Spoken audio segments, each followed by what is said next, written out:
Hello, everybody. Thank you. Hello. So good to see you all. I'm amazed and thrilled to see you. We're almost a full house tonight, which I want to say after this is maybe our 12th or 13th EduTalks, this might be our fullest house, so yay. Okay, we have some special guests that I want to acknowledge first. So my first question is, how many of you are here as part of Admitted Students Day? Ah! Welcome. And can I ask everybody else to help me make them decide to become Huskies?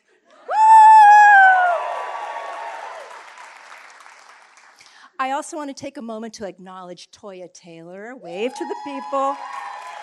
Toya is the founder and executive director of Speak with Purpose. She came to our EduTalks last year, introduced herself after the talks, and has just been such an incredible resource for us, for the speakers. She has given us the polish that I think you'll all see when you hear our talks today. So thank you so much, Toya. I also wanted to take a moment to acknowledge one of our speakers, and that's Shay Lawson. She's a 7th grader at Washington Middle School. Okay, so you're going to get to hear her talk, and she'll be accompanied by her mother, Vanessa Hunter. And then last but not least, I wanted to say welcome to my boss, Provost Tricia Serio. Thank you for coming. Okay, so we have 12 slightly nervous, but very excited speakers and 10 talks. We've got a couple of duets here. And I want to say that they have been practicing for months, and they're really excited to share their stories with you, okay? So in a moment, I'm going to start the process and introduce them. Let me start by saying who I am, just in case you want to know. During the day, I serve as Dean of the College of Education here at the University of Washington. My name is Mia Tuan. Thank you. But for tonight, I'm your MC, and my job is to help kind of guide you through what's going to happen and just kind of cue the talks, okay? Okay, so to get us started in a good way, I'd like to start with a land acknowledgement. We are on the traditional lands of the Coast Salish people, which touches the shared waters of all tribes and bands within the Suquamish, Tulalip, and Muckleshoot nations. And we honor with gratitude the land as well as our ongoing commitment to its people. Thank you. EduTalks, what is it? EduTalks are inspired by TED Talks, no surprise. We even have our big purple rug here, which I like to say it comes out once a year for this event. Otherwise, it lives in my house. It used to be my cat's, but now my husband uses it for meditation. And so literally this morning he said, "Where's the rug?" so I have to get it home like later tonight. What we took away from TED Talks was this idea of informative talks, but that are also entertaining. So it's that kind of fine line between a talk that keeps you engaged, but is also teaching you something, right? And our twist on it was, rather than 20-minute talks, what if we made speakers keep it to 5 minutes, and then we added an image? So 5-minute talks with one backdrop image to kind of set the scene and to kind of basically have you start to imagine what the person's going to speak about, okay? For us, it's been a perfect way to showcase our mission as well as to host a fun party, right? It's 50 minutes because we've got 10 talks. It goes pretty fast. And hopefully you're going to be entranced, and there's going to be certain talks that really grab your attention. But it's what happens afterwards, which is the reception outside, where you get to interact and mingle with the speakers. The biggest compliment that you could give them would be to go up to them during the reception and say, "I loved your talk," and ask them questions about it or engage in conversation with them about it. If you do that, they will feel that they've done their job. So the first EduTalk that we put on, you'd think I could keep track of this, but we did it in 2016, and then we did a couple that were like 2 or 3 in 1 year, and then we took a big break during the pandemic. But I think tonight is number 12 or number 13, right? And I'm very proud to say that now other colleges of education across the country do their versions of EduTalks too, but we were the first. Over the years, it's evolved. So first we were just kind of spotlighting and highlighting our own faculty, our own students, but now we also highlight community partners, students, just people that we think are going to fit well within a theme that we have. So then that's the next piece, which is we always have a theme to kind of unite the talks. It's hopefully one that's fun and catchy, but roomy, so that no speaker feels that they're constrained by it. Our theme this year is solving for X, and we took inspiration from high school algebra and the thought that what kinds of problems might we be solving for, right? So each of the talks tonight is their riff on what it means to solve for X. So I've got 3 requests. The first is be kind. These are not professional speakers. These are educators, practitioners, community organizers, 7th graders. We have a former school superintendent. We even have a retired Seattle Seahawks football player, okay? So be kind to them. Work with them. Give them the energy that they're going to want and need in order to do this, because it's scary standing on this purple rug, staring at you all, and trying to talk about something that's really important to them in 5 minutes, okay? Second request is that all the talks are being taped, and we want your help in helping to spread the good word about these talks. When we did our first talk, it was kind of an afterthought to tape them, but I was shocked and amazed to realize how the life they have after the actual event. And we've got some speakers whose talks have been viewed something like 5,000, 6,000 times, and it can't just be their mom. You know? So recording it is just something that allows us to kind of keep it for posterity, and we hope you'll help share the good word about these talks. You can use hashtag EduTalks2026 or hashtag solving for X. Okay? And then my last request is simply to please stay for the reception, mingle with each other, and mingle with our speakers. The best part of the night for me is when I kind of walk around like a fly on the wall and just hear all the buzzing. It'll be catered by that brown girl cooks, so it'll be delicious. But the idea is that it's a festive party, okay? All right, that's it for me. I'm gonna start the program now. Please enjoy the show and see you in a little bit.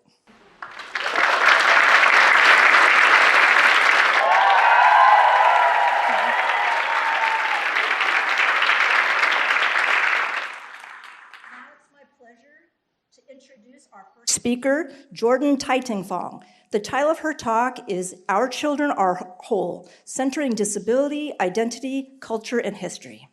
Come on, Jordan. Yeah.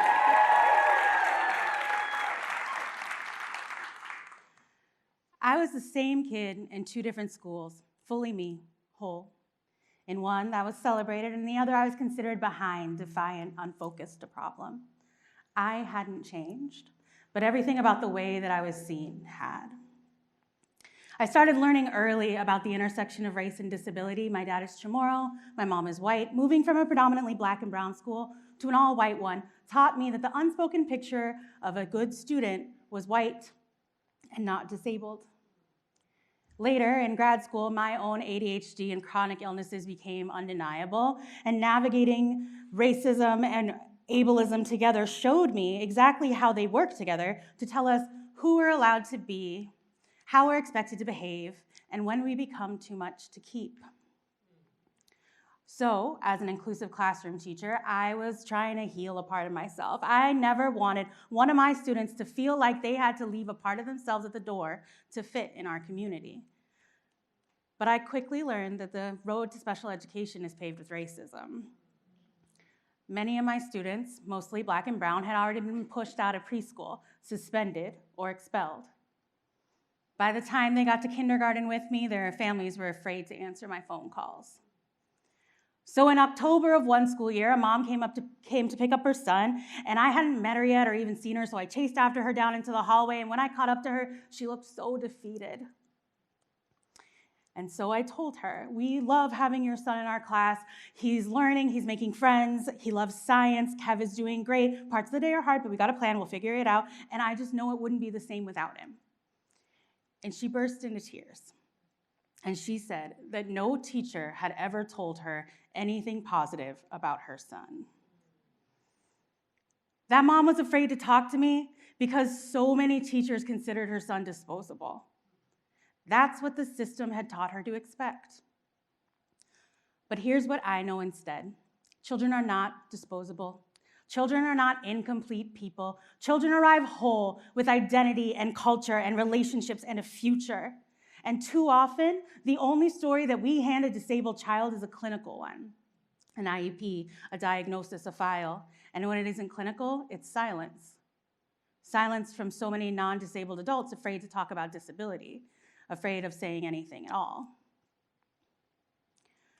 So we have to offer something different, because time spent without language for your identity is time when you're vulnerable to what the system says you are. So instead, we tell disabled children that they come from a lineage. Not just a lineage of survival, but a lineage of wholeness and power and joy. A lineage that includes people like Harriet Tubman and Brad Lomax and Judy Heumann and Alice Wong and countless others who just lived their lives fully and loved their people. So we can do that together. What I want us to do is make sure that as non-disabled adults working with kids, that we don't need to be experts. We just need to not be a barrier. Because I want us to open up doors so kids can know each other and build relationships and have joy and find out who they might be and figure out what their community looks like. Because Kev did that year. It was hard, and sometimes I think a lot about how I wish he had benefited from all the things that he taught me. But at the end of the day, he loved school, and he was loved there. Probably most of all by his best friend Arjun, who had a very different disability than Kev and a mean Bollywood dance. And Arjun's family shared with us that they'd run into Kev's family at the beach at the end of the year, and they hadn't met before, but the boys built sandcastles and called each other nicknames that their family didn't know and begged to stay together. And Arjun's family repeated what we had already learned. Kev was the kindest kid. The same kid who'd been kicked out of 4 preschools. And here's what I know. He had always been that kid. He was always that kid because that's what it can look like when kids show up whole and we work to keep them that way. And this isn't just about classrooms, it's about power. Because many of the words that I've said tonight could get a federal program defunded. IDEA is under attack, 504 protections are under attack, inclusion, the very work of making sure that every child belongs, is being vilified. It's not an accident. Fragmentation makes us easier to dismantle. Whole children are harder to control. I've watched people break themselves and their communities and their values apart, hoping that the government won't notice them as it strips our rights away. And it doesn't work. It makes our work smaller and easier to erase. So we can refuse that. Because children arrive whole. And the question is, will we meet them that way?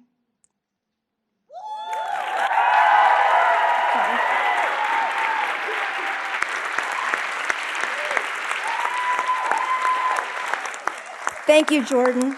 Our next speaker is Shay Lawson, who will be accompanied by her mother, Vanessa Hunter. Her talk is titled, Access is a Right, Disability Justice in Our Schools.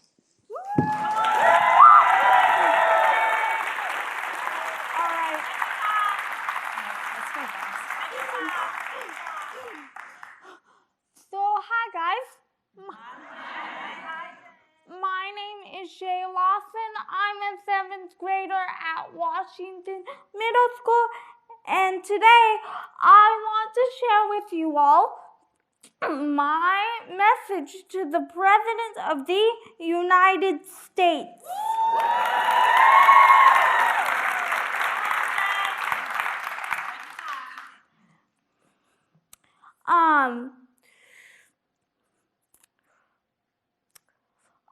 In our country, we have something called democracy. Democracy is a practice that promotes justice, equality, and freedom. Presidents are supposed to make responsible choices to support democracy, but you are making irresponsible decisions that impact the rights of those with disabilities. Your anti-diversity actions have catastrophic impacts on those with disabilities. We are not second-class citizens. We are just human like you. You assume that people with disabilities aren't capable and don't deserve respect and dignity. I am sharing this to let you know I am just as capable as you are, but in different ways. When I was little, for those of you who do not know, I was born with a condition called cerebral palsy. School has provided me with the tools I need to be successful. It gives me knowledge so I can use my voice to advocate for others and lift others up. School gives me pride in who I am and confidence that I can contribute positively to our society.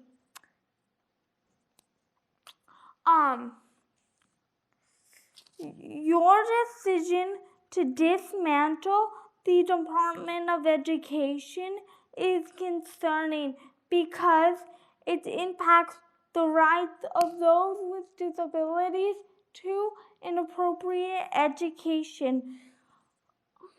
I bet some of you in here didn't know that before these rights were established in 1975, over a million children with disabilities were excluded from public schools.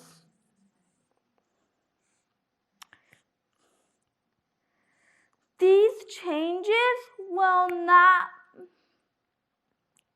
make America great again, but will bring us back to times when we lived with fear, prejudice, and despair. What I want you to take away from this letter is to think about how you impact our country. Your responsibility is to make sure all Americans are getting the resources they need because we all matter.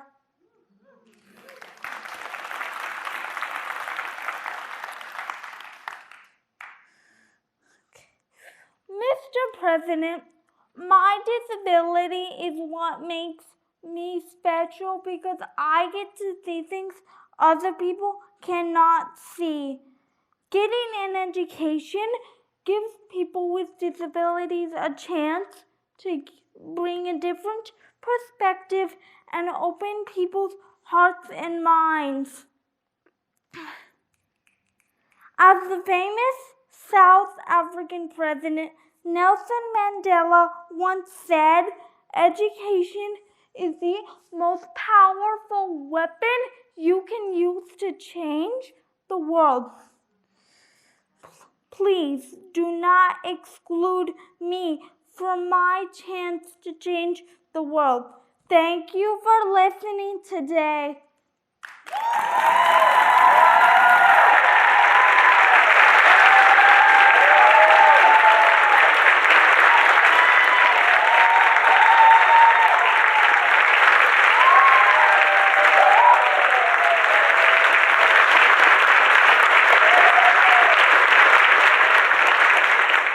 Thank you so much, Shay and Vanessa.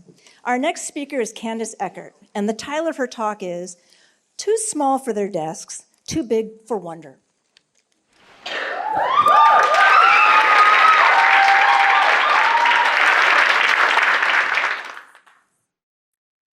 I want you to picture a 6-year-old child sitting at their desks at school.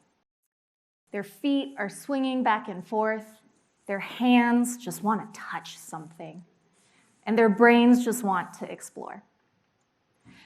But in reality, they're asked to sit still, fill in the worksheet, and follow the curriculum script. And in that moment, something changes in education. Because a year prior, that same child was probably in an early learning classroom where they were acting out stories draped in costume, engineering by building blocks. Because in early childhood education, we recognize something fundamental, that the best learning happens through play, exploration, and relationships. But in reality then, kindergarten, first grade, and second grade comes along, and suddenly the system changes. Play becomes a reward. Time for movement becomes something that we have to negotiate into the daily calendar. And what we see in the classroom is reflected of what's expected from standardized tests. So the question is this: why does learning change so fundamentally when the children themselves developmentally have not? I was reminded of this disconnect about 7 years ago when a frustrated student burst into my office hours. She wasn't frustrated about the children she was working with or the workload in my class. Instead, she said, "We learn about all of these best practices in class, and I can't figure out a way to fit it into the curriculum script." And then she said something that I'll never forget. She said, "Some of these kids' feet don't even touch the floor, and yet we're expected to have them sit there all day. How could things change in just a year or two?" Because the reality is, the science of child development doesn't change or stop once a child turns 5 and enters kindergarten. They're still curious. They still want to explore. But the reality is we go from developmentally responsive environments to academically accelerated ones overnight. And when that happens, two things occur. Teachers feel pressure to teach in ways that they know might not be best practice. And children soon learn that schools are not a place for curiosity. They're a place for compliance. So if we're solving for X tonight, how do we fix this disconnect? I think there's 3 things that we can do. First, we build true P3 systems. Right now, elementary education and early childhood education operate as totally separate worlds. Universities can invest in teacher preparation programs that focus on that birth through 3rd grade continuum. And then school districts can advance that further when they work with preschool through 3rd grade teachers. Imagine this: a preschool teacher and a 1st grade teacher are sitting at the same planning table. The preschool teacher shares how block play connects to spatial reasoning, and then the 1st grade teacher realizes that that connects with an early geometry lesson that they're just about to teach, so they figure out a way to bring in that block play. When teachers learn and develop together across grade levels, then play no longer is seen as something that just preschool does. Second, we are more intentional with our partnerships between school districts and universities. Sometimes it can feel as though the universities are the experts and the classrooms are the places where the theories are tested, when in reality, some of the most innovative teaching is happening organically in the classroom every day. So what if teachers contributed to the university curriculum? Professors sat on advisory boards for the schools. And mentor teachers are seen as co-teachers, not just hosts, for the student teachers. And third, we rethink accountability when it comes to early learning. Because right now, it's primarily assessed through test scores. So instead of asking, can the child pick the right answer, we ask, can the child explain their thinking? Can they find a solution with a partner? Can they work through a challenge? Some schools are already doing this through project-based learning, portfolio assessments, and observational documentation. But when we expand how we measure how children learn, then the teachers gain freedom to teach to the whole child, not just the tested one. Because in reality, children themselves have not changed. They're still curious. They're still going to come up to you and ask you why about every single thing. So maybe solving for X is this. We rethink how we build our schools, programs, partnerships, and processes so that children don't have to shrink their curiosity. Because yeah, they might be a little bit too small for their desks and their feet may not fully touch the floor, but they are certainly not too big for wonder. And the schools themselves should be big enough to hold it.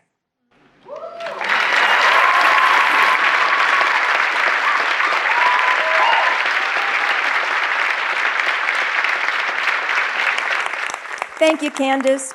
Up next is Matt Kelly, and the title of his talk is History Helps Us See.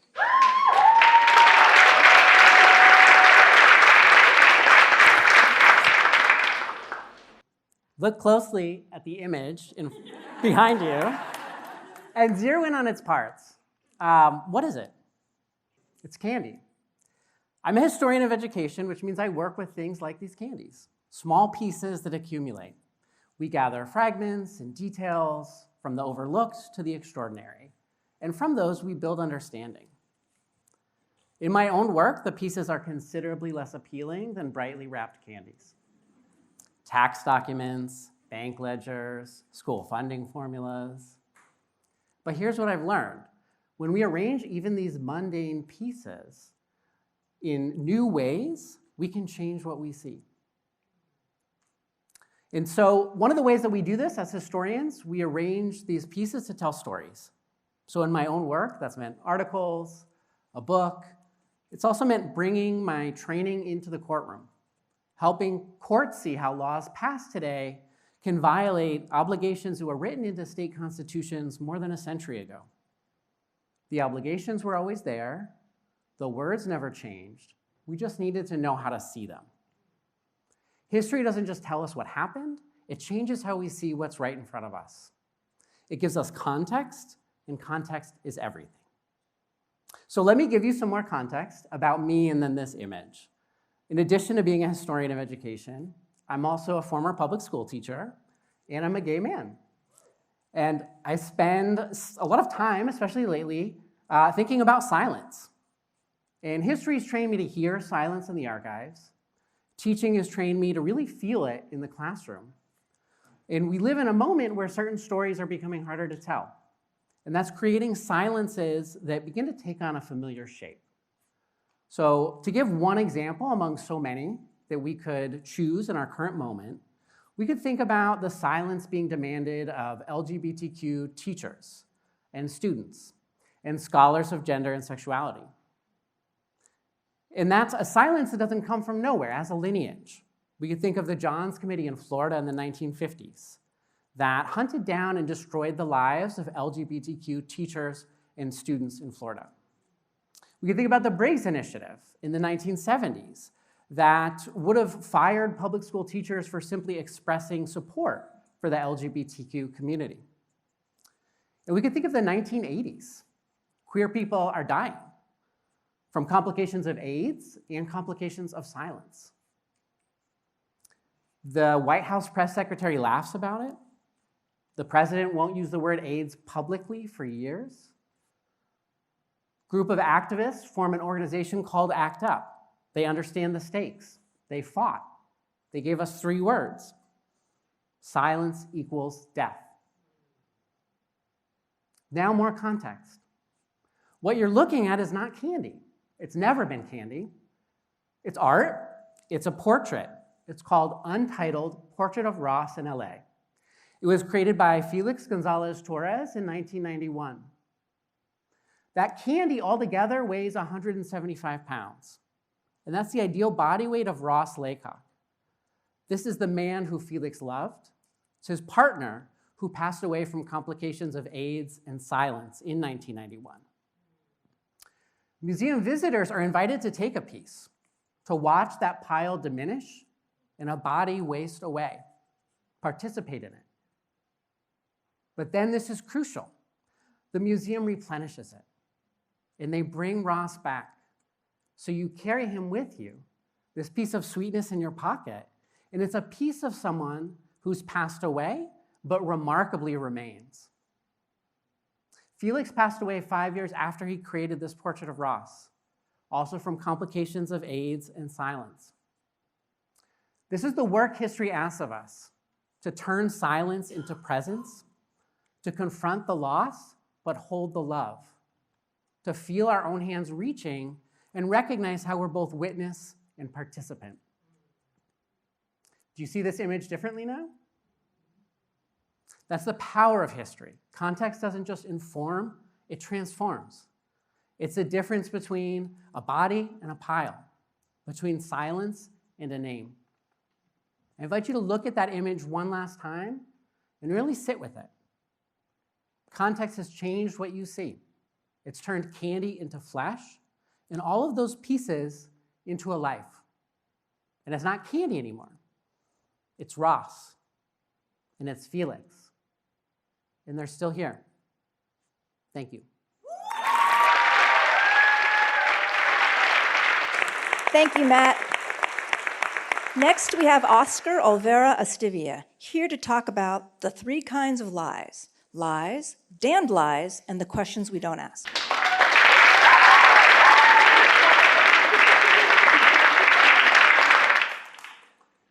Hi. My name is Oscar Lorenzo Olvera Estivia, but you can just call me Oscar. And this is a very good representation of what my internal monologue looks like sometimes when I see what people are doing to their data. Now, you might be wondering, whoa, Oscar, like, what exactly is Will Ferrell in his character of Mugatu from Zoolander 1 and 2, love the movie, by the way, like doing to you? Like, what is he whispering in your ear or something? And I'm like, well, it's not so much the Mugatu thing, but it's like this idea of whether or not I'm taking the crazy pills. It's the closest thing I've been able to find of what it feels like when you're deeply suspicious about the way in which people are going on with their data, how they're analyzing it, yet when you turn around, nobody seems to care. Now, full disclaimer, I had a slightly unusual academic upbringing because academia itself was in a slightly unusual place when I was a PhD student. We have a name for this place. It's called the replication crisis. Happened back in 2011. We're still living it now. Started over in psychology, percolating in the social sciences. And what is it? Well, exactly what the name implies. Then you can grab one of the published papers from our hoity-toity journals, right? You can follow the same protocols, procedures, recruit your participants, the this and the others, analyze your data, and then find nothing. Now, we were not expecting the replicators to find exactly the same things as the original authors of the study did. But we would expect them to find something, anything. So when enough nothings happened, eventually, multiple universities across the world came together to create something that is known as the Many Labs Project. The Many Labs Project attempted to replicate the 100 most influential, most highly cited findings in psychology. Surprise, surprise, 2/3 of those findings did not replicate. Now, if all of this had stayed only within the confines of academia, the ivory tower, I would say like, okay, not the best look for social science, but we can work with it. But what happens when the same lack of attention to data analysis starts percolating across society, right? Because we crunch numbers for a lot of reasons here in the United States, right? We use them to justify legislation. We use them to justify budgets. We use them to justify policy, employment, all kinds of things. And as a measurement expert, I always like to remind my students, my audience, that if these numbers are going to have so much influence in people's lives, well, they better be darn good numbers with an ironclad methodology behind them. The problem, though, is that when you go out looking for the evidence of that ironclad methodology, you don't always find it. And sometimes you end up finding things a bit worse or like slightly cuckoo and crazy. So, show of hands here from my esteemed audience, who here has ever heard of a statistic called 1350 or 1452? Good. Because it's a racist statistic. It became very popular around the times of George Floyd, and you're going to find out why very quickly. It supposedly claims that 13% of the American population, in this case black men, are responsible for 50% of the homicides. Yeah, I know. The thing is as insane as it makes it sound. And I'm reminded by the words of Carl Sagan, who used to say that extraordinary claims require extraordinary evidence, right? This just happens to be the bad kind of extraordinary. So I went down the rabbit hole when I started being a freshly minted new professor down in Tampa, University of South Florida. And what I found, well, what can I say? I brought the receipts, baby. Oh, yeah. Oh, yeah. I am prepared here so we all can share on a little bit of the insanity that the FBI likes us to share. Quote, the most significant problem in using SHR data, that's supplemental homicide report data, to analyze offender characteristics is the sizable and growing number of homicides in the data file for which no offender information is reported. Okay, so if no offender information is reported, how did we get to 50%? The quote continues. To adjust for homicides with no offender information, a method for offender imputation was devised. Oh, I see now. It's an algorithm. I know this algorithm. It's called multiple imputation. And I teach our students that unless we know which variables go exactly in this algorithm, we have no way of knowing whether that 50% means anything or not. But you see, my esteemed audience, the problem is much more pernicious and goes much more deeper. Because by the time any of these numbers make it into any kind of report, their meaning has already been decided by an algorithm.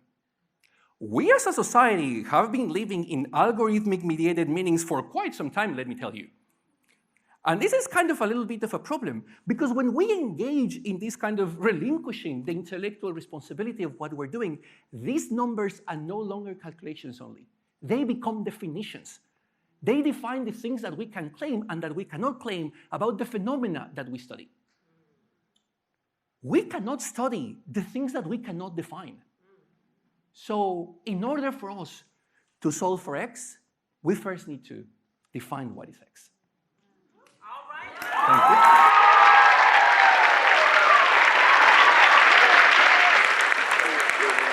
Thank you, Oscar. Up next is our first duet. Here to talk about getting upstream of the WTF problem in collegiate mental health, please help me welcome Jim Mazza and Jacqueline Lally.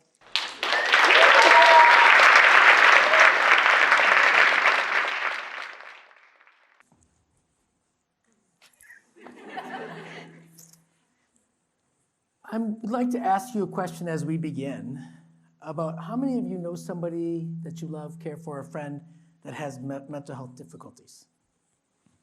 Oh my gosh, like the whole audience. All right, me too, right? I have one in particular that I've drawn a lot of inspiration from for the last 30 years. His name is Mike. Mike and I were teammates in high school. Mike was an exceptionally smart student, valedictorian in his class, exceptional athlete, state champion in track and cross country. And Mike also suffered from mental health difficulties. And when I tried to bring that situation to the teachers and counselors at our school, they said, Mike's great. He's valedictorian. He's got all these scholarships. And I'm like, there's more to this than that. It was hard. The system wasn't recognizing Mike. WTF. So for all of you who raised your hands and said you have a loved one who struggles with mental health, you probably just listened to Jim and Mike's story, and it probably felt a little familiar. And maybe even for those of you who didn't raise your hand or did raise your hand, maybe it feels like your story. And if this feels like your story in any way, you have probably also sat there going, WTF? Why are we WTFing our mental health? But we're not thinking of the WTF you are probably thinking of right now. Nor are we thinking, where are the fish? They're up there. We're thinking WTF as in waiting to fail. Why are we approaching our mental health as a wait to fail model? It's not working. And it truly is not working. So the latest research that we have from the world, 17 universities around the world, show that 1/3 of all of our incoming freshmen suffer from mental health difficulties that require some type of intervention. That's 1/3. That study was actually done before COVID. The situation has likely gotten worse. And here in the United States, suicide is the second leading cause of death from 15 to 24-year-olds. That's our student population for the most part here at the University of Washington. WTF. On college campuses, our current downstream approach to supporting mental health is counseling centers, which are an amazing resource, except that the Center for Collegiate Mental Health released a report in 2024 saying that the majority of college students who come in for services come to one session. One session is not enough if we've already reached that point of failure. So that got us to thinking, could we build something upstream of these rapids? So we want to change the system, or at least try to figure out a way to make a difference for some of our students here at the University of Washington. We wanted to build a system in which they would be willing to learn some of the skills. And so what we did back in 2016, 2017 together was we designed a class that uses some of the empirical skills that we know in the therapeutic interventions, such as dialectical behavior therapy, cognitive behavior therapy, and positive psychology. Put that together into a 10-week course. Will students actually pay their tuition dollars to attend? That was an unknown. Not anymore. So our first class was in the winter of 2017, and we had 60 students. Since then, we've had more than 9,500 students here on UW's campus come through our Wellness and Resilience for College and Beyond class. Some of them I think are actually in this room right now too, which is kind of cool.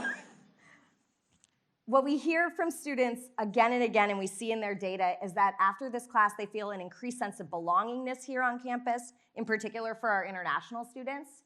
They have an improvement in their mindset around stress. We see reductions in anxiety, and we just hear from them again and again. This has made such a difference. I can have hard conversations. I can manage the hard classes. I can go out and get the job. Their lives feel more full. They all say they wish they had this sooner, and they need their friends and family members to come take it too. So let me bring this full circle. Let's come back to Mike. And by the way, Mike loved to fish, all right? Mike never got a chance to get upstream because we didn't have a system built for him. Mike unfortunately died from suicide.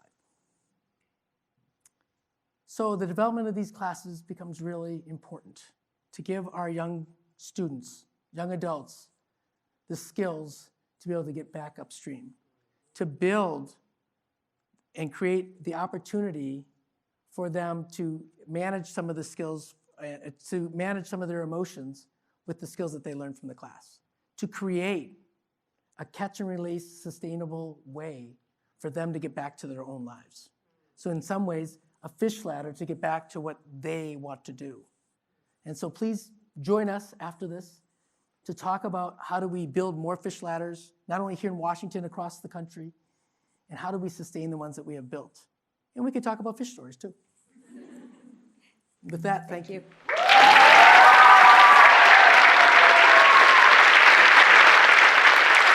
Thank you, Jim and Jacqueline. Next up is Meredith Honig, and the title of her talk is When Solving for X Isn't the Solution, Moving from Tinkering to Transformation in School District Central Offices.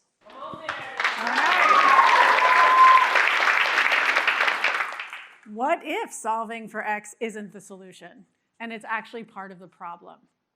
When I was in graduate school and the dinosaurs roamed and the internet was new, my roommate rushed through the door and she said, if our television could be anything, what would it be? And I looked over at that refrigerator-sized 3-channel, 20-antenna thing we all had back then, and I said, obviously, it would be lighter, because I was a grad student and we moved all the time. And she said, no, if it could be anything, what would it be? And I said, it would be lighter. But she was in an entirely different space. She worked for a startup called TiVo, which ushered in the first smart televisions. You in the back, that iPhone you're looking at instead of looking right at me? We didn't get that because Apple asked us, what problems we were having with our phone and how to solve them. They got themselves into an entirely different space. They reinvented what a phone even is. They didn't ask, what's X? They asked, what's next? In our work, my team's work with district central office leaders, superintendents, other leaders all across the organization, they say, you don't need to tell us that our central office needs to be redefined if we're really serious about advancing equitable teaching and learning for each and every student. And we say, okay, well, here's a blank page. What is the central office you would design if you could start from scratch? Set aside what you've long known and center historically marginalized students from the beginning. And what do you think they draw? They draw what you and I would draw. They draw what they know. They move boxes around on their organizational chart. They rename some offices. They build a lighter television. To draw on a metaphor that maybe is more common, they rearrange the deck chairs in their central office. Maybe they swap out the engine, but they're still driving the same ship.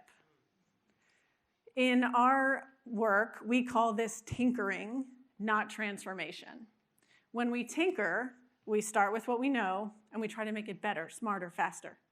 When we transform, we bring a new imagination to what's possible with our systems, with our work, with every child's day. Transformation is very challenging. We don't see a lot of examples of it in practice, but it is happening, and we're finding glimmers of hope all across the country. For example, one of the districts we worked with understood that for decades, their approach to supervising school principals was not helping school principals lead better or realizing other results in terms of student achievement or student learning. And they didn't try to fix it. They shut it down. And they started from a different place. And they said, what is the experience we want school principals to have in order to get the schools we need? And they engaged in a fundamental shift from supervising principals to intensive support for principals, from X to next. The districts we work with have realized that they couldn't hire teachers of color faster than they left, and that their hiring system was just a revolving door, somewhat erratic, sticking people into open vacancies as they arose whenever they happened to arise. Our districts didn't try to solve that problem. They got themselves in a different space. They shut it down, essentially. And they said, what is the experience we want teachers to have? And the result was a fundamental shift from staffing to vacancies as they came up to building strong teacher learning teams, from X to next. In our research, we capture what leaders in these districts are doing, what they're coming up with, what they're inventing. And in our partnerships, we help districts use what we're learning as a spark to set their old central office ship on fire and to ignite a new imagination about what's possible in their system. We invite you to join us in this important, challenging work. If you're a policymaker or a funder, please notice ways that you inherited funding systems that likely reinforce for districts that what they should be doing is moving their deck chairs around. And what are ways you can reinvent your spaces to support reinvention in school district central offices? And if you're a student, if you're a researcher, if you're both, our research is only the tip of the iceberg. We encourage you to go into districts where leaders get it, that there's this fundamental mismatch between the systems they have and the systems we need, and study what happens when they try to do something about it. And all of you, I invite all of us to consider, how can we stop focusing solely on what's X or what's a better X, and instead create spaces where we can imagine what's next.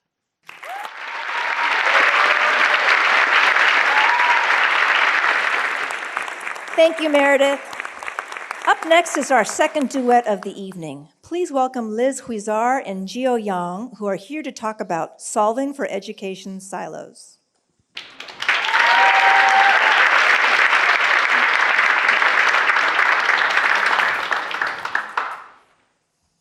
We'd like to begin our talk with a quick reflective practice. So if y'all may, close your eyes for just a moment. And think about an issue in education or a problem of practice that you are focused on or passionate about.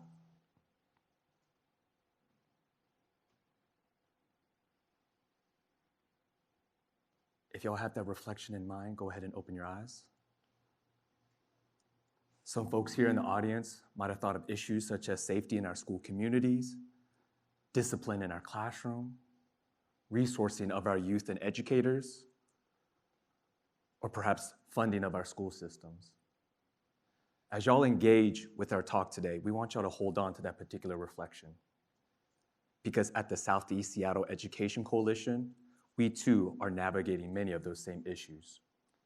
And we're here today to not only share our experience in navigating them, but more importantly, to share how we can build solutions. Today, I have the great privilege of introducing and welcoming our Executive Director at CSEC, Liz Huizar. Liz, thank y'all. Liz, can you share with the audience what is the biggest challenge that you and CSEC are facing? Well, Gio, we only have 5 minutes, so won't go too deep, but we're talking about education silos. And what you all might know is that silos exist in almost every industry. It's a lot of people working to address some of the problems that you all mentioned and doing it really well, but doing it by themselves. And instead of coming together to work collaboratively, actually pulling away from one another and doing the opposite. If the biggest challenge is those silos in education, what's the antidote? The antidote is pretty easy. It's coalition building. Coalition building is the process of bringing people together under a shared vision and moving together towards solution. When we don't build coalition, who pays the price? It's our students, it's our kids in our community. How has CSEC dismantled silos in education through coalition building? Do you have a story to share with our audience here? Gio, and this has always been such the nature, as Gio is our research fellow, and so he's always having us reflect and think about the practices that we do. But for 14 years, we've been a community convener in Southeast Seattle, and a recent project is Rainier Rising, which brings together university, community, youth, all in the Rainier Valley to address youth well-being. One of the things that was happening is we were all individually working on it, and what was created was a competitive nature. Rather than coming together to share some of the resources, we end up trying to go for the same pot of funding. We end up trying to replicate the same thing. And so when we started coming together, not only did we move and understand the issue deeper, we're actually changing the needle and starting to see new things emerge. And we've been able to convene at least 150 people in Rainier Valley so that this stays community-centric. For our audience here who's have their reflection with their education issue or problem of practice in mind, what are some of the key pillars of building a strong coalition? Well, I'll share, it sounds easy, bringing people together. That should be, by default, just anything we can do. The reality is that it takes a lot of energy to be a coalition builder, but the formula is simple, and that is you have a shared vision, something that is guiding the North Star of what we're doing.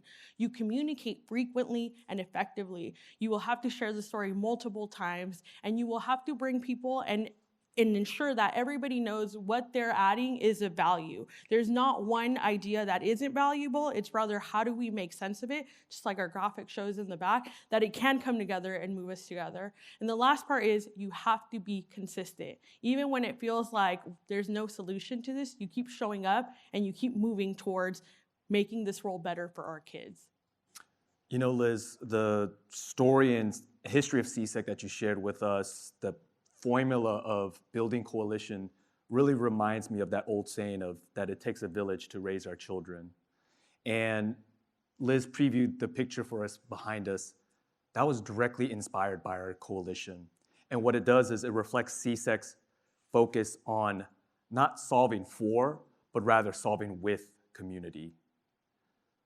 So with folks, with y'all's reflection point in mind, we want y'all to hold on to that and ask yourselves, how are you bringing a village together to not only better raise our children, but to better our educational landscape as well? How are you building coalition? And if you want to talk to us at the reception about where you can plug in, find us out there. We'd be happy to share some strategies.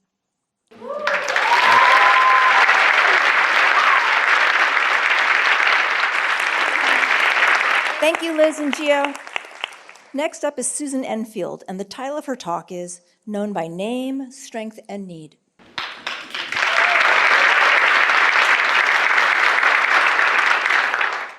Happy and proud.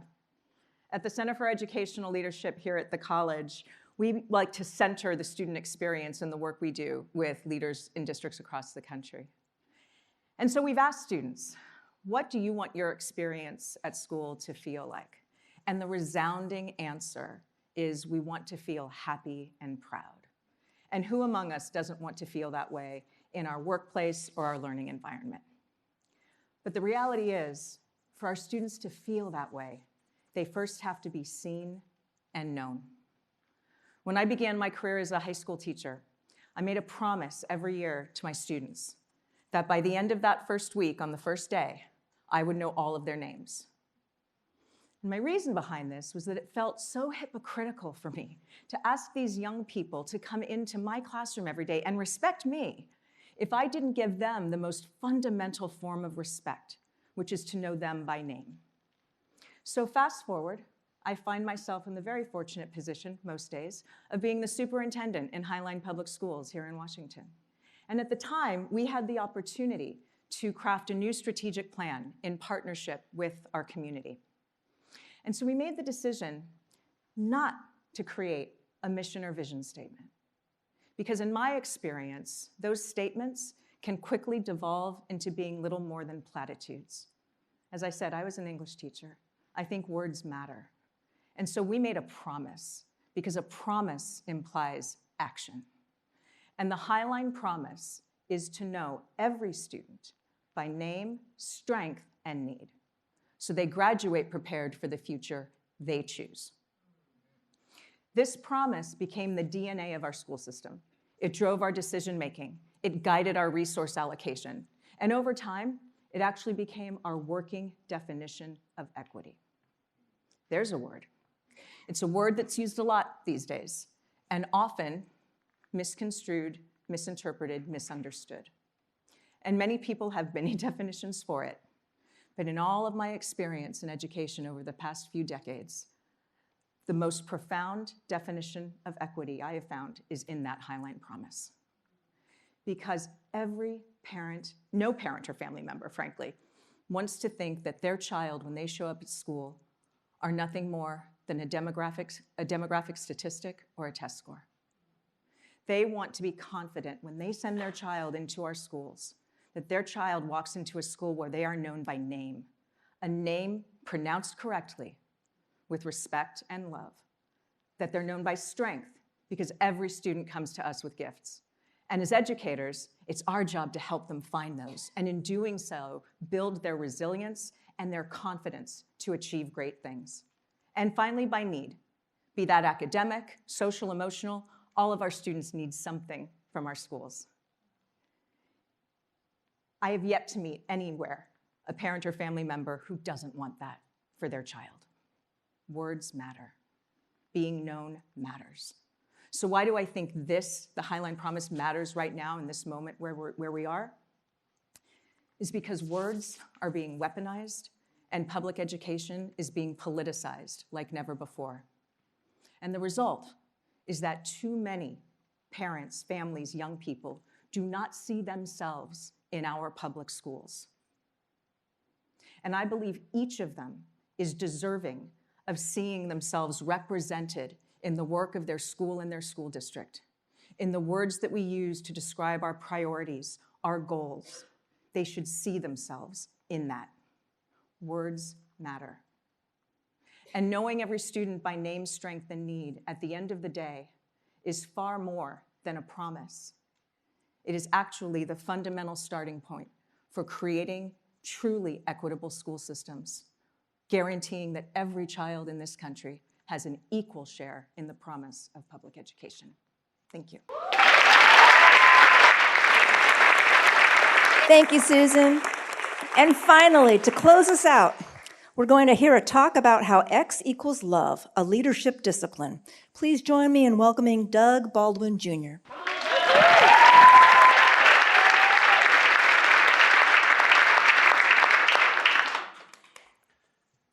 Are you nervous? I'm nervous. So I'm assuming we're nervous. Do me a favor. Everybody take a deep breath. Inhale. Exhale through your nose, because some of y'all didn't brush your teeth today. Okay, we ready? Love. Hi, my name is Doug Baldwin Jr., and my mission on this planet is to spread love. Now, when I say love, I'm not talking about sentiment. I'm talking about a discipline. I define love as patient, kind, does not boast, does not brag, does not keep a catalog of wrongs or rights, and does not demand its own way. Now, to my wife's chagrin, I don't live up to that standard on a day-to-day basis. However, my experience has taught me three things. Number one, love is sacrificial. Number two, love revolves around relationship. And number three, love has to be freely chosen. Now, freely chosen. Stay with me. If we're to solve for anything, what are we really solving for? You just heard a whole bunch of incredible speakers and presenters talk about what we need to be solving for in their specific lanes and systems. Right? See you shaking your head. But if we zoom out, I want to understand the fundamentals of the reality in which we live in. Because when I look out in the world, I don't see the outcomes that I want from my 3 daughters that I'm raising. And so I wanted to find something that could help me articulate this in the most simplest, basic terms. And so naturally, I landed on quantum physics. Okay, bear with me, I'm not a physicist, okay? My understanding of quantum physics says that our reality exists in a state of probabilities, meaning that our reality is not fixed. And the possibilities don't collapse into a specific outcome until an interaction occurs. Information is exchanged. A relationship happens. Yeah, you nodded my head. You see where I'm going? So, if quantum physics is explaining and describing the reality in which we live in, then what could we be solving for that is in alignment with the reality in which we live in? Let me back up and say it again. If quantum physics says that our world is not predetermined, if outcomes exist as probabilities but not certainty until an interaction happens, then maybe solving for X is actually not what we're here to do, because we don't know the outcomes. So maybe, just maybe, there's something before that, a decision that has to be made. And that decision then collapses those probabilities into an outcome. And so maybe we shouldn't be pursuing outcomes. Maybe we should check our intent. Because the systems that we build, really whatever we build, whether it's access for accessibility, whether it's programming for students, whether it's systems that supposedly serve humanity, the outcomes, if we look around the world, aren't really aligned with what my daughters, I think, would want. And so, if we are going to solve anything, let's solve it here.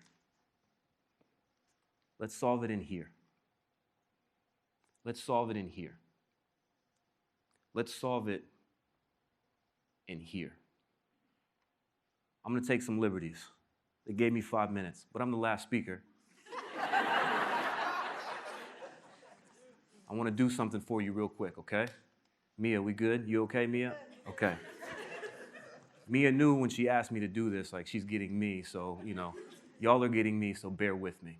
But I got to do something, okay? Because I know most of you know me from my previous career, or have heard of me from my previous career. Truth is, I don't even like football. I don't. So I want to reintroduce myself to you. Is that okay? Hi, my name is Doug Baldwin Jr., and I'm a Christian. Now, when I say I'm a Christian, I don't mean to offend anybody. Okay? Hear me on that, please. I don't mean to offend anybody. When I say I'm a Christian, that means I believe in Jesus Christ, which means I believe in Jesus Christ's teachings. When the Pharisees were trying to trap Jesus, they asked him, hey, Jesus, out of all the laws of the land, all the demands of the prophets, which rules actually matter? Jesus didn't hesitate. He said, there's two laws that matter. Love God with all your heart. Love your neighbor as yourself. Period. Do y'all hear me? Okay, so then the next logical question would be, what's the definition of love? I already gave it to you. Patient, kind, does not boast, does not brag, does not keep a record of wrongs, and does not demand its own way. Love has to be freely chosen, which means in the environments where patience and kindness does not exist, love has to choose to be so. Love could boast and brag, but it doesn't, even though it has every right to do so. Love doesn't keep a catalog of wrongs and rights because it's unconditional. And love doesn't force its way because love has to be freely chosen. And again, I'm not a physicist, but quantum physics tells me that that's the world that we live in. And so if that's the world that we live in, well, what are we solving for? So here's my charge to you, because I'm a 37-year-old young man still trying to figure it out. So as I'm standing up here talking to you, just be clear, I don't know what the hell I'm doing. But I do know one thing. When I look at my 6-year-old, my 5-year-old, and my 3-year-old, and when I come home from this speech, they're going to run up to me and say, Daddy, Daddy, Daddy. That love, that universal language that some of you all in here know, all of you really know. That's the truth of the reality in which we live. And if we acted as individuals, if we acted in every space that we were in with patience, with kindness, if we weren't arrogant, if we were considerate about the people around us, if we didn't hold them to high expectations and standards that really ain't got shit to do with nothing, and if we freely chose to love our fellow human on this planet that's spinning around the sun, imagine the world that we would live in. Imagine the difference our communities would experience. Shay wouldn't have to be up here talking to, man, I was going to say something.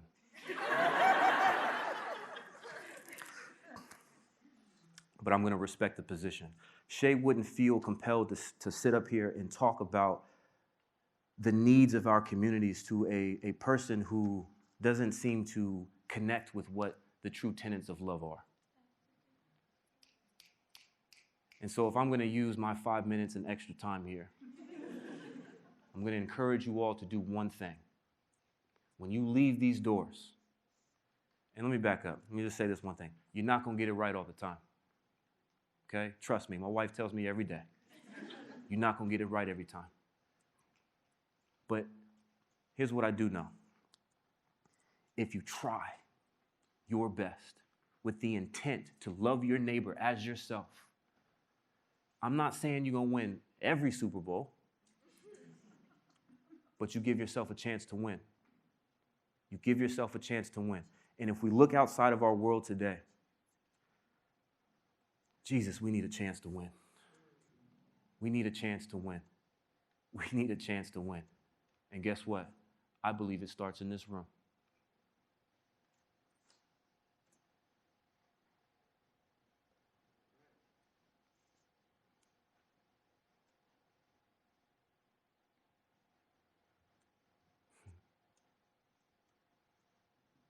because my 5-year-old, my 6-year-old, and my 3-year-old are dependent on it.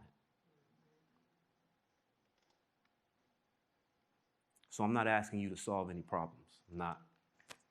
What I'm asking you to know is that you don't have all the variables. And so if you're going to try to solve this equation, do it with the right intent. You feel me? So please, when you leave these doors, spread love. Spread love. Spread love. Spread love. Thank you. I appreciate you, and I love you.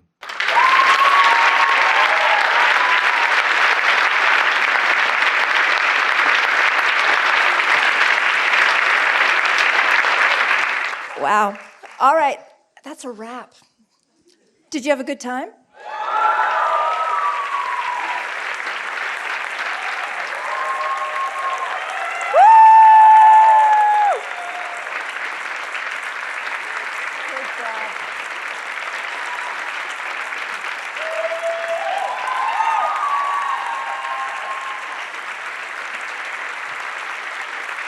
Ready to do a bow?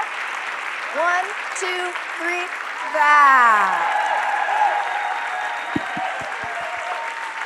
All right, let's head to the reception.